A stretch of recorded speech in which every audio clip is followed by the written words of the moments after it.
Well, hello everyone. My name is Jack Young, a researcher working for the CCP. Don't be surprised, I'm allowed to say this.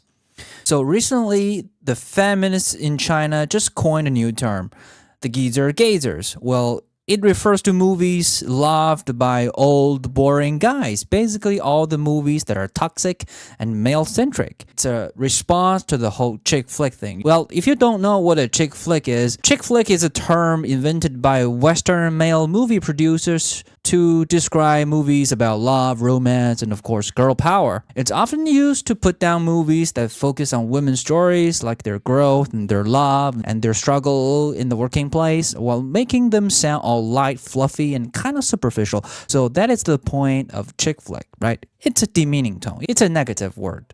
And to retaliate that, the feminists in China came up with a new term, the geezer gazers, as the opposite of chick flick. So according to the feminists in China, geezer gazers are movies that are boring, dull, and way too focused on male-centric perspectives. These movies are stuck in the past, just gazing at the world through the lens of outdated stereotypical masculinity. They glorify stuff like power, violence, and rigid gender roles without offering anything new, fresh, or actually interesting. Sounds like a fair game, right? Because if the chick flick is a demeaning tone, so I think it's fair for girls to fight back. Pretty fair. So geezer gazer is morally justified here.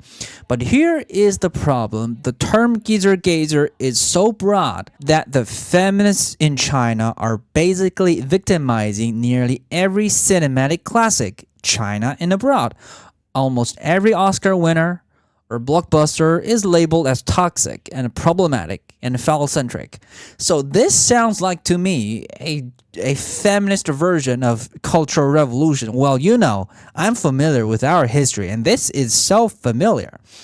Like The Godfather, Fight Club, American Psycho, The Shawshank Redemption, Son of a Woman, Leon, Gladiator, Saving Private Ryan. Saving Private Ryan? How's that misogynic? Forrest Gump, all the classic, you name it. They are all labeled as geezer gazers, toxic, misogynic, phallocentric. So I admit that some of the movies mentioned above are misogynic, like Forrest Gump or The Godfather. Yeah, sure. But there are also great movies that aim to critique toxic masculinity and consumer culture, right? Like Fight Club or American Psycho, and movies like The Shawshank Redemption. How's that even misogynic? I think this movie is supposed to convey a very positive message. It's a story about hope, redemption, and the human spirit, right? So here is what I don't really understand. So maybe here the problem is for a lot of viewers whose gender, of course, I'm not allowed to assume.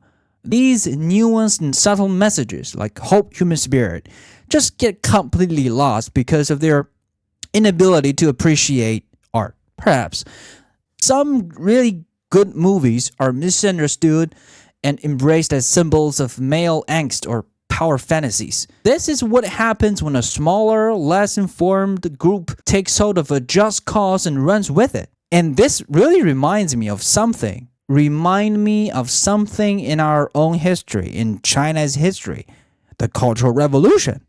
The quality of things didn't really matter. All that mattered was ideology.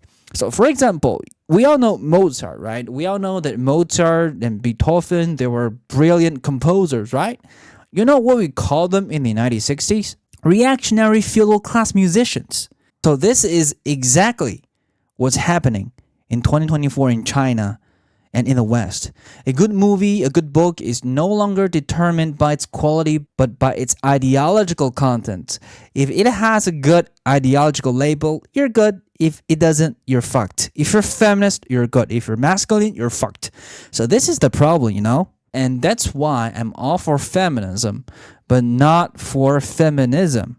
If you emphasize the ism part, that's just a trendy label people wear when they're too poor to buy anything else. It's like putting on a designer jacket to look like you're making a statement, except you cannot really afford one. The only thing that you could afford is ideological label. You cannot afford a bag. So you call yourself a feminist because that's the only label you can afford. If you see someone slapping an East label on themselves, you'd better run, bro. Run, bro, run! The problem with these Easts is that they need an enemy to justify their existence. Every single ism paints a picture of a perfect utopia. But here's the problem. Utopias aren't about who's in them. They're about who's not. And guess who's not invited to the feminist utopia? It's you, bro. Here is where it gets interesting. Girls don't actually hate boys, but to keep the woman warrior narrative going, they have to label something as the enemy, like patriarchy or toxic masculinity. Without them, there's no battle to fight, and if there's no battle to fight, you're meaningless as a woman warrior. So you see, feminists without men are like doctors without patients. Except some of these feminists are more interested in making sure their patients stay sick so they can keep prescribing the same old solutions. They need that enemy, whether it's patriarchy or toxic masculinity, to justify their existence. It's less about actually fixing the problem and more about maintaining the narrative. And that's why they're doing this in China. You see, China has been pushing for gender equality way before the US even thought about it. Women are well respected here, well, sometimes honestly, too respected. The point is, there is no real problem for feminists to solve. So what do? They create one. So that is why there is the new term, geezer gazer. It's a new invention designed to address a problem that doesn't even exist. You know, a convenient enemy like the patriarchy, but with a twist. If you are watching movies that don't focus on women, then you are part of the problem, which sounds more like they're building a new villain to fight against, just to keep the narrative alive.